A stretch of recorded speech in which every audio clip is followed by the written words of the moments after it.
आदाब नमस्कार, मेरा नाम मोहम्मद शहनवाज़ है। जैसा कि आप जानते हैं लगभग 1 साल हो गया है किसान आंदोलन का और अब किसान आंदोलन समाप्त हो चुका है। किसान अपने घर की ओर लौट चुके हैं और इस वक्त हमारे साथ हैं योगेंद्र यादव जी और हम इनसे जानेंगे कि इनकी क्या भूमिका रही और इन्होंने क्या देखा है किसान आंदोलन में और क्या जिया है। वो अपना आँखों देखा हाल बताएँगे। नमस्कार, शुक्रिया। बहुत जी, बहुत जी। शुक्रिया आपका हाँ, टाइम देने के लिए। हाँ, हाँ। और किसान आंदोलन जो बिल था वो वापस ले लिया गया है और उसके बाद आज किसान लौट चुके हैं। जी, 26 नवंबर और आज की जो तारीख है ये हमेशा लोग याद रखेंगे। बाकायदा अब तक हम 26 नवंबर को इसलिए जानते थे कि वो संविधान दिवस था। इस 26 नवंबर वो दिन था जबकि संविधान बनाने का काम पूरा हुआ था। लेकिन अब लोग 26 नवंबर को इसलिए जानेंगे कि ये दिन था जबकि किसान आंदोलन शुरू हुआ। और मज़े की बात ये है कि 9 दिसंबर वो दिन था जबकि कॉन्स्टिट्यूएंट असेंबली ने अपना काम शुरू किया था। और 9 दिसंबर वो दिन था जी, जबकि किसान आंदोलन को फाइनली सफलता मिली। मिली। तो किसान का और संविधान का कुछ रिश्ता है।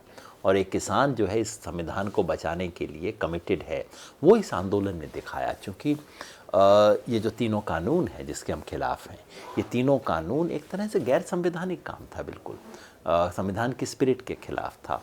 तो उस लिहाज से किसान संविधान को बचा रहे हैं। और दूसरा, इस वक्त देश में जो लार्जर थ्रेट है हमारे संविधान को, हमारे डेमोक्रेसी को, सेकुलरिज्म को, हमारे जो कॉन्स्टिट्यूशनल इंस्टीट्यूशंस हैं इन सब को, राइट्स को, उस सब को बचाने का काम भी इस आंदोलन में कुछ हद तक किया है। किसान आंदोलन का 1 साल हो गया।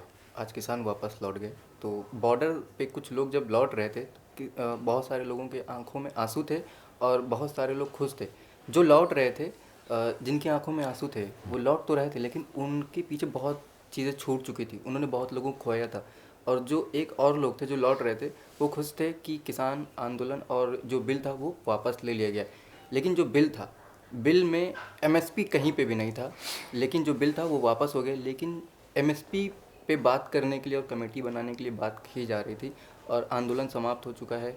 तो क्या जो किसान शहीद हुए और प्रधानमंत्री ने माफ़ी मांगी है और उनके पास डेटा नहीं है, तो माफ़ी अगर माफ़ी किससे मांगी और उनके पास डेटा नहीं है कि किसानों की मौत हुई है, तो जो किसानों की मौत हुई है, जो शहीद हुए हैं, उनको इंसाफ किस तरह से मिलेगा?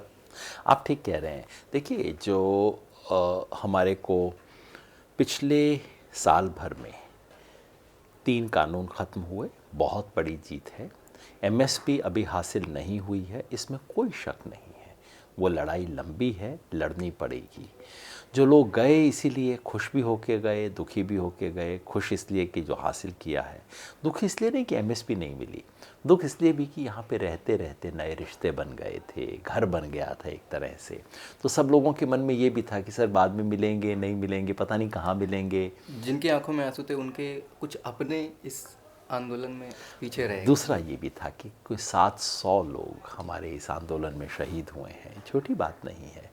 और उनका दुख, उनके खोने का जो गम था, वो भी सबके उसमें था। लेकिन एक बात का सुकून था कि उनकी शहादत ज़ाया नहीं गई, वो हासिल हुआ। और वो इस रिजीम से, जिस सरकार के बारे में सारी दुनिया कहती है कि भाई ये तो पीछे नहीं हट सकते, उसको पीछे हटाया, उसको घुटने पे बैठाया। और इससे सिर्फ किसान आंदोलन नहीं, देश के तमाम आंदोलनों के लिए एक दरवाज़ा खुला है। इस देश में सच की बात कही जा सकती है। जहाँ इतना बड़ा झूठ का निज़ाम इस देश में खड़ा हो गया है, वहाँ सच की बात कही जा सकती है। और अगर दम हो, हिम्मत हो, डटे रहें, तो मानी भी जा सकती है। अ, बिल जब संसद में आया तो इस पे कोई चर्चा नहीं हुई और 1 साल तक आंदोलन चला और उसके बाद अचानक से किसान जो बिल था वो वापस ले लिया जाता है और इन सब के बीच में जो गैप है उसमें बहुत सारी चीज़ें हुई। अब जब किसान लौट के वापस गया है और क्या इसके 10 दिन बाद, क्या इसके जो बीच में गैप है, क्या किसान वो भूल जाएंगे? मुझे नहीं लगता किसान भूलेंगे, हालांकि बीजेपी की कोशिश होगी, उनकी उम्मीद होगी कि भुला दिया जाए। और अब तो बीजेपी के लोग बड़े सुंदर सुंदर डायलॉग हमारे बारे में बोलने लगे हैं, पवित्र आंदोलन था, किसान अन्नदाता है, ये सब बातें कहने लगे हैं, क्योंकि वो चाहते हैं कि इस सब पे एक चादर ढक दी जाए कि भाई जो कुछ हुआ, जो उन्होंने किसानों को बोला, क्या क्या देशद्रोही, खालिस्तानी, पाकिस्तान के एजेंट, दलाल, आड़ती, क्या कुछ नहीं बोला। अब वो बीजेपी वाले चाहते हैं हम भूल जाएं, हम तो भूल ही जाएं, कोई बात नहीं, मैं तो इतनी कड़वाहट मन में कभी नहीं रखता। लेकिन क्या किसान भूलेगा? किसान भूलेगा इस बात को कि सरकार ने तब नहीं किया जब उन्हें करना चाहिए था, जब किसान दिल्ली की सर्दी में मर रहे थे तब नहीं किया, जब यूपी का इलेक्शन आ गया और खबर आनी शुरू हुई तब किया। ये तो किसान को भी दिखता है ना। ये लोग तो सोचते हैं किसान बेवकूफ़ है, पर बेवकूफ़ है नहीं, उसको बड़ी पॉलिटिक्स आती है, मतलब जो समझता इतना है। वक्त लग गया वो एक ईगो था कहीं ना कहीं। ये तो सारा देश जानता था कि कहीं सिर्फ ये था कि, और वो बीजेपी वाले खुल के बोलते थे हमारे से कि देखिए वो सब ठीक है, बस बिल वापस मत करवाइए, देखिए प्रधानमंत्री की इज्जत का मामला है। तो हम कहते थे भैया किसान की भी तो कुछ इज्जत है ना। तो ये तो साधारण किसान को भी पता है कि आखिर में क्यों हुआ इसलिए कि उत्तर प्रदेश से खबर आई कि भाई मामला, हालत डावाडोल है और कुछ गड़बड़ हो सकती है। और सबसे ज़्यादा इनको तकलीफ़ इस बात से हुई कि उत्तर प्रदेश में जब से हिंदू मुस्लिम एकता का माहौल शुरू हुआ, उसी मुजफ्फरनगर में जहां इन्होंने हिंदू मुस्लिम दंगे करवा के अपनी चुनाव की फसल काटी थी, वहीं पे जब हिंदू मुसलमान एक साथ आने लगे तब इनको घबराहट हुई। अब आप सोचिए ये कैसा निज़ाम है कि अगर आपके राज के दो लोग एक दूसरे के साथ जुड़ने लगे, आप घबरा जाते हैं, आप तकलीफ़ में होते हैं, आपको परेशानी होती है। मैं समझता हूँ कि देशद्रोही तो ये लोग हैं जहाँ जिसको हिंदू मुसलमान के एक साथ जुड़ने से, इस देश के तो किसी भी प्रधानमंत्री को तो खुशी होनी चाहिए ना। अगर हिंदू मुसलमान, हिंदू सिख, तमाम जातियों के लोग एक दूसरे के गले मिलने लगें, इस सच्चे देश प्रेमी का तो मन एकदम खुश हो जाना चाहिए। जिसका मन घबराता है इसका मतलब है वो देश को नहीं चाहता। बहुत बड़ी बात बोल रहे हैं, देशद्रोही, अरे क्योंकि मैं तो बोलने की। खुल के मुजफ्फरनगर में मंच से बोला था, ये देशद्रोही हैं जो हिंदू मुसलमान में नफ़रत फैलाए, हिंदू मुसलमान को एक दूसरे के खिलाफ भड़काए, वो हिंदुस्तान को प्यार नहीं करता। क्योंकि जिस तरह से देशद्रोही आप बोल रहे हैं, और कोई और बोलता है कि सरकार के खिलाफ बोलने की आज़ादी पर या अभिव्यक्ति की आज़ादी पर हमला होता है, तो उस पर यूएपीए लगा दिया जाता है। कोई कॉमेडियन अगर बोलता है तो उसके बोलने की आज़ादी पर हमला कर दिया जाता है, और उन पे चार्जेस लगा दिए जाते हैं, उनको काम नहीं करने देते। लेकिन ये तो सीए के आंदोलन के टाइम पे जब स्टेज से बोला जाता है कि देश के गद्दारों को गोली मारो, सालों को, उनको कुछ नहीं होता है।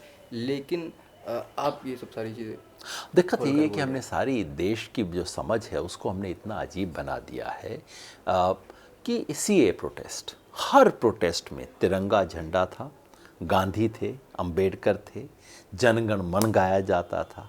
अगर वो देशद्रोही है तो भाई फिर देशभक्ति क्या है?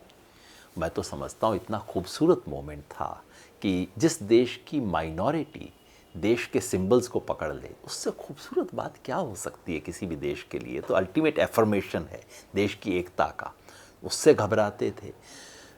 मैं इनको देशद्रोही बिल्कुल लिटरल सेंस में कहता हूँ कि इस देश को सबसे बड़ा खतरा पाकिस्तान से नहीं है, उससे ज़्यादा चाइना से है, लेकिन उससे भी ज़्यादा खतरा उन लोगों से है जो इस देश को अंदर से तोड़ने की कोशिश करते हैं।